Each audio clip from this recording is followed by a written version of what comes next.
मेष लगन शनिदेव दशम भाव। जय माता की मित्रों, हम लोग मेष लगन में शनिदेव के पाठों के विषय में अध्ययन कर रहे हैं। आज उसी श्रृंखला में आगे बढ़ते हुए दशम स्थान में अगर शनिदेव मेष लगन वालों के विराजमान हो तो कैसे फल प्राप्त हो सकते हैं, उसके बारे में चर्चा करेंगे। जैसा कि पाठों का नियम है, मकर राशि में शनिदेव विराजमान होंगे मेष लगन होने से दशम स्थान में। तो मकर राशि के अंतर्गत उत्तराषाढ़ा के दूसरा, तीसरा और चतुर्थ चरण आएगा, जिसका स्वामित्व खुद सूर्य देव को प्राप्त है। श्रवण नक्षत्र के चारों चरण आएंगे और धनिष्ठा नक्षत्र का पहला और दूसरा चरण मकर राशि के अंतर्गत ही आता है और उसका स्वामित्व मंगल देव को प्राप्त है। नवमांश की बात करते हैं। मकर राशि में अगर शनिदेव 3.20 डिग्री तक है तो मकर के ही नवमांश में रहेंगे। यहाँ पे शनिदेव वर्गोत्तमी हो जाते हैं। और बहुत बार हमने बोला है, वर्गोत्तमी ग्रह चाहे नीच हो, चाहे उच्च हो, चाहे वक्री हो, चाहे कुछ भी हो, वो आपको खराब फल देने में थोड़ा हिचकता है। वो जल्दी से खराब फल नहीं देता है। और 3.20 डिग्री तक शुरुआत की डिग्री होने की वजह से देव नवमांश भी होता है। तो देव नवमांश में कितना भी क्रूर ग्रह हो, वो खराब फल देने में, मतलब आपको ऐसे कर्म ही नहीं करने देता है कि आपको खराब फल मिले। अगर प्रारब्ध के अनुसार आपको वो भोग करने हैं खराब फलों के, तो वो मिलेंगे जरूर, लेकिन उसमें से वो आपको वापस निकालेगा, वापस खड़ा करेगा, वापस उस यात्रा पे वापस उसको आपको आगे बढ़ाएगा। 6.40 डिग्री तक होने से कुंभ के नवमांश में रहेंगे। 10 डिग्री तक होने से मीन के नवमांश में रहेंगे। 13.20 डिग्री तक मेष के नवमांश में। 16.40 डिग्री तक वृष के नवमांश में।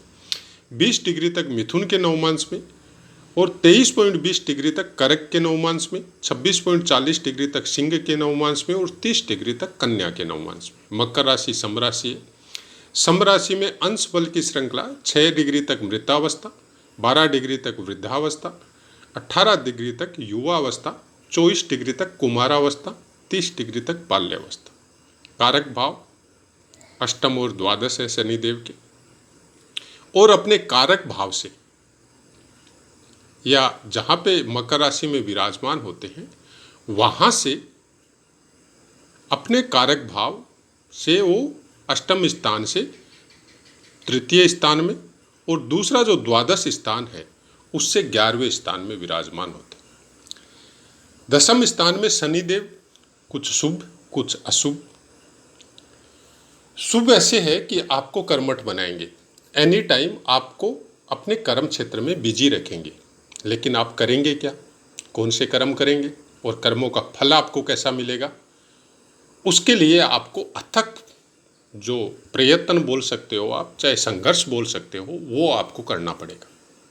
मतलब आपको जीवन का पहला पड़ाव 36 ईयर तक बहुत कम मात्रा में सफलताएं अर्जित होगी।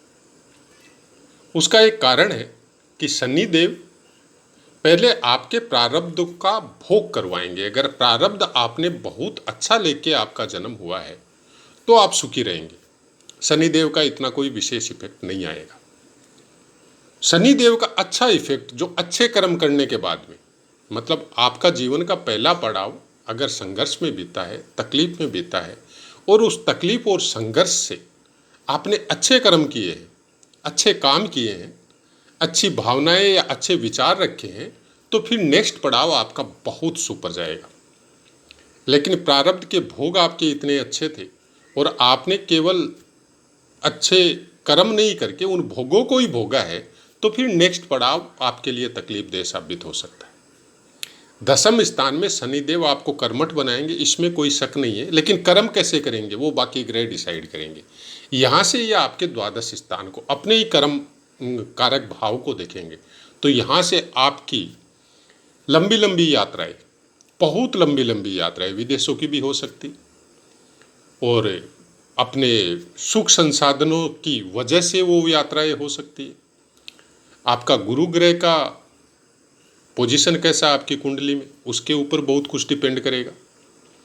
और यहाँ से शनिदेव तीसरी दृष्टि से 12वें स्थान को देखने की वजह से यहाँ पे सैया सुख के मामले में, जिसको सुख बोला जाता है, जैसे पत्नी का सुख है, आपको ऐश भोग संसाधनों का सुख है उसमें कुछ कमी प्राप्त करवाएंगे, उसमें कुछ ब्लॉकेज लगवाएंगे।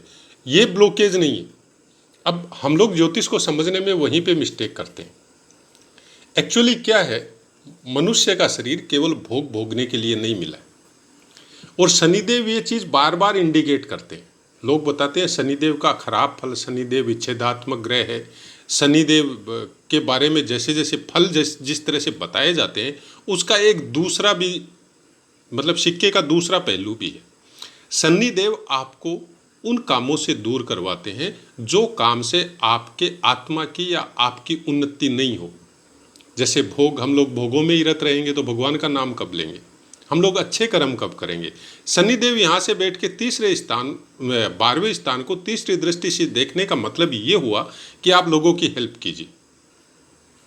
आप हॉस्पिटल सब में, आप एनजीओ के द्वारा आप दुखियों को हेल्प करें, किसी को कोई चीज़ की ज़रूरत है उसकी हेल्प करें, कोई ट्रस्ट वगैरह बना के लोगों की हेल्प करें। अगर फाइनेंशियली स्ट्रांग नहीं है तो मेंटली या शारीरिक रूप से हेल्प करें। ये इंडिकेट देते हैं आपको। शनि जहाँ भी विराजमान होते हैं वहाँ के खराब फल जो बताए जाते हैं, वो खराब फल के द्वारा आपको एक इंडिकेशन देते हैं कि आपको करना क्या है जीवन में। वो आपके पहले, दूसरे, तीसरे, चतुर्थ जो जिस भी भाव में बैठते हैं वो किस तरह का इंडिकेशन देते हैं, वो भावों को और उसके कारकत्वों को आपको समझना जरूरी है। शनिदेव मांगते हैं आपसे कि आप फ्री में हेल्प करो। हम लोगों को वेदों में, पुराणों में और गीता या भागवत या कथाएं वगैरह हम सुनते हैं तो उनके द्वारा हम लोगों को क्या बोला जाता है, दान करो लेकिन पता नहीं चले। आप किसी का भला करो, पता नहीं चले। एक हम लोगों को एक और भी बताया जाता है, गुप्त दान। शनिदेव वो चीज़ों के कारक है कि आप नाम मत करो, आप दान करो और भूल जाओ। शनिदेव वो चीज़ बताने का कोशिश करते हैं कि आप वो करो जिसके द्वारा आप ईश्वर के नज़दीक पहुंचो, जिसके द्वारा उस शक्ति के नज़दीक पहुंचो जिसका अंश लेके आप पैदा हुए हो। हर इंसान के अंदर ग्रह से संबंधित जो रश्मियाँ होती हैं वो तो होती है, उसके अलावा हम सब विथ ग्रह सब उस परमपिता परमेश्वर की ही संतानें हैं। ये वेद, पुराण, भागवत सबको ये चीज़ें बताते हैं, लेकिन उसको समझने का कोशिश नहीं करते हैं। और शनिदेव उसको डायरेक्ट इंडिकेट करता है आपको। जैसे हमारे 10वें स्थान में शनिदेव है और हम भोगी हो गए, और भोगी के बाद में वो भोग भोगते भोगते हम रोगी हो गए। तो जब उस समय जब शनिदेव का झटका लगता है तो शरीर इस लायक ही नहीं है कि भगवान का नाम ले, या फिर शनिदेव लेने भी नहीं देते हैं, क्योंकि कुकर्म इतने ज़्यादा कर लिए, भोग इतना भोग लिया कि अब जीवन के अंत समय में शनिदेव भगवान का नाम मुंह में नहीं आने देंगे। वो बोलेंगे बेटा ये जो कर्म तुमने किया है इसका भोग अभी अंत समय में तो तेरे को भोगना ही है और दूसरे जीवन में और भोगना है। शनिदेव इस चीज को इंडिकेट करते हैं। यहां से अपनी सप्तम दृष्टि चतुर्थ स्थान पे डालेंगे।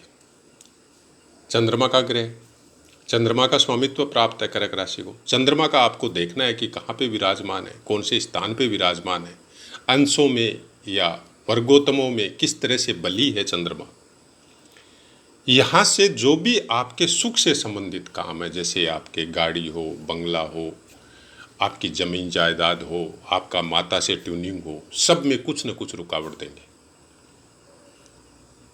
लेकिन यहाँ पे एक विशेष बात यह है कि अगर चंद्रमा का प्रभाव अच्छा है कुंडली में, चंद्रमा अपनी राशि पे है या मित्र राशि पे है, वर्गोत्तमी है, अंश बलों में बली है, तो फिर उस प्रभाव को कुछ कम कर देंगे।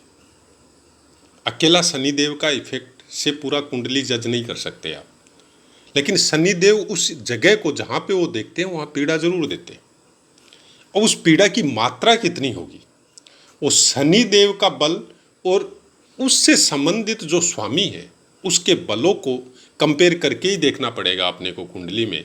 लेकिन शनिदेव यहाँ पे और जहाँ जहाँ इनकी दृष्टि जाती है वहाँ पे ये पीड़ा कुछ न कुछ प्रदान करवाते ही है। यहाँ से फिर ये आपके 8, 9, 10 सप्तम स्थान को देखेंगे। ये उनकी खुद की उच्च राशि है, तुला राशि है, और यहाँ पे वो दिग्बली भी होते हैं।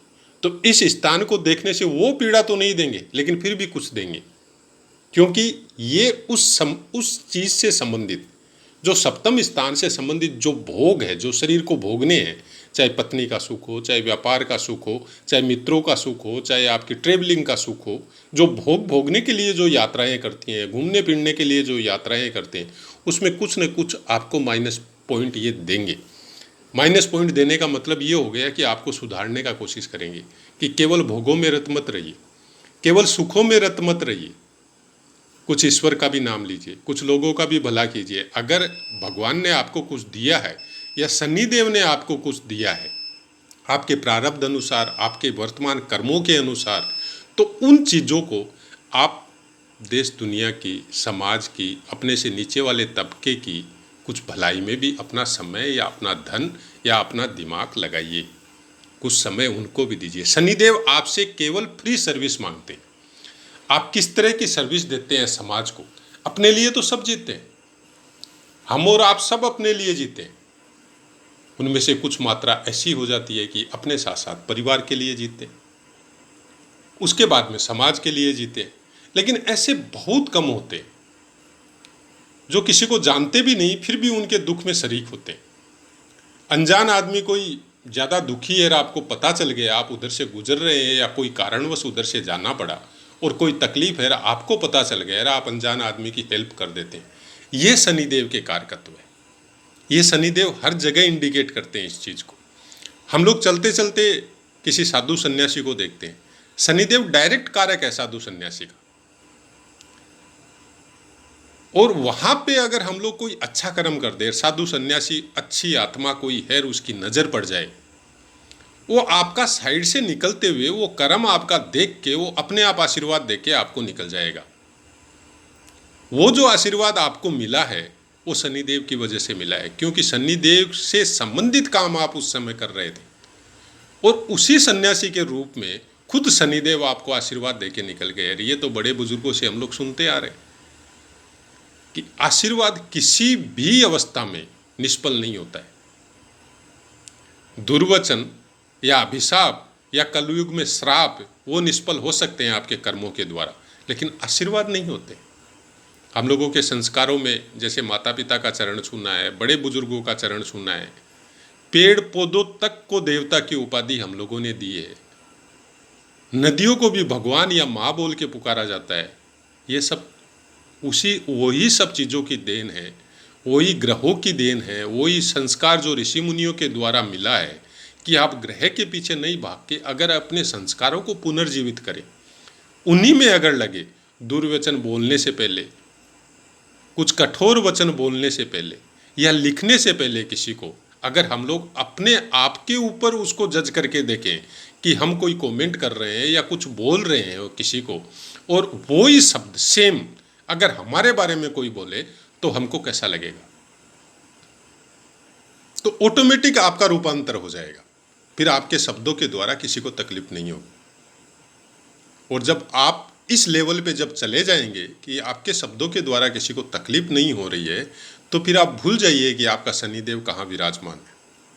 आप भूल जाइए आपकी जन्मपत्री अनुसार ज्योतिषी आपका शनिदेव का कितना बुरा फल बता रहे हैं, भूल जाइए उस चीज़ को।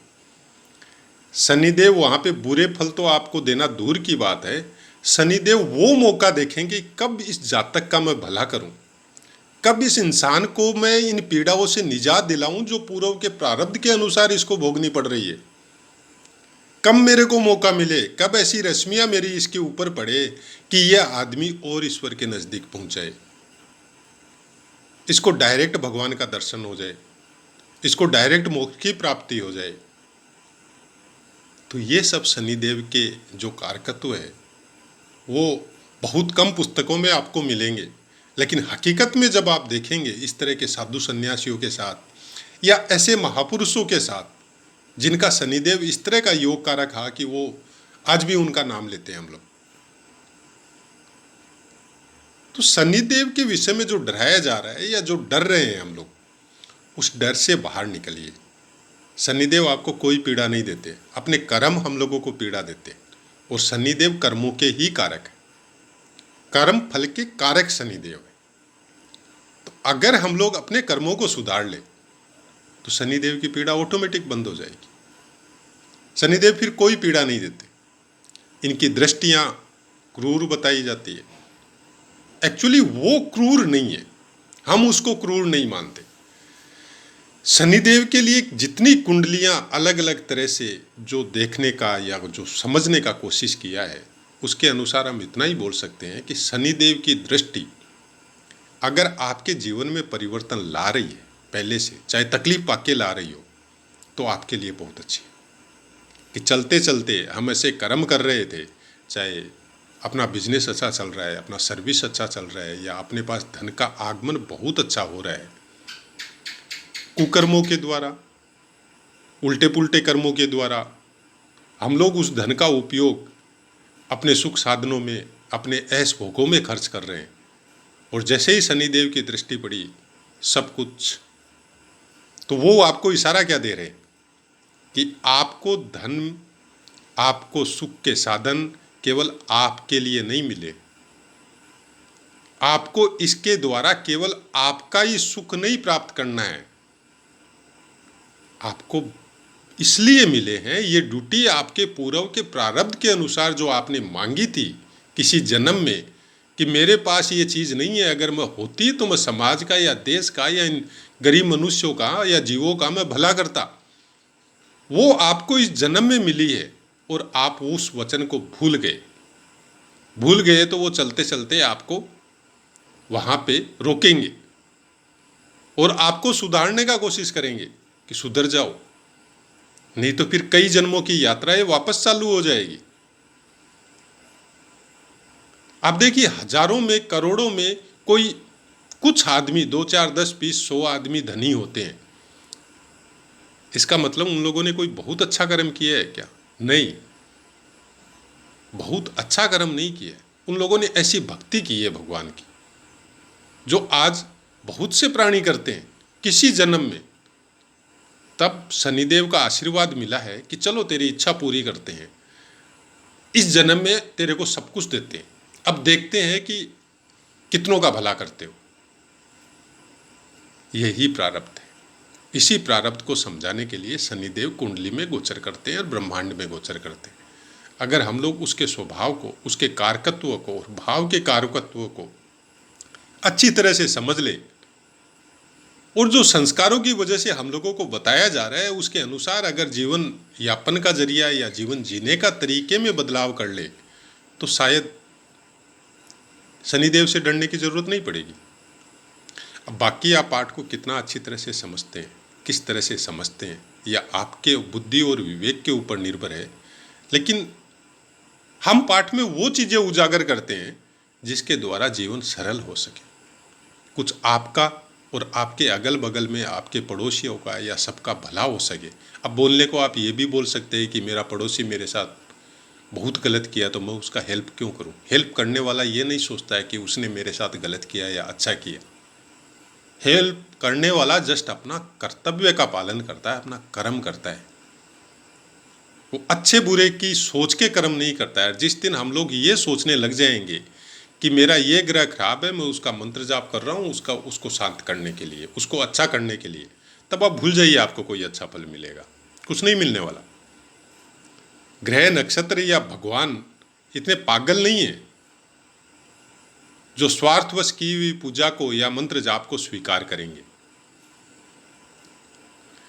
बाकी सब आपके बुद्धि और विवेक के ऊपर निर्भर है। हमारी तो यही कोशिश है इस चैनल के द्वारा, इन पाठों के द्वारा आप ग्रह, नक्षत्र, जन्म कुंडली,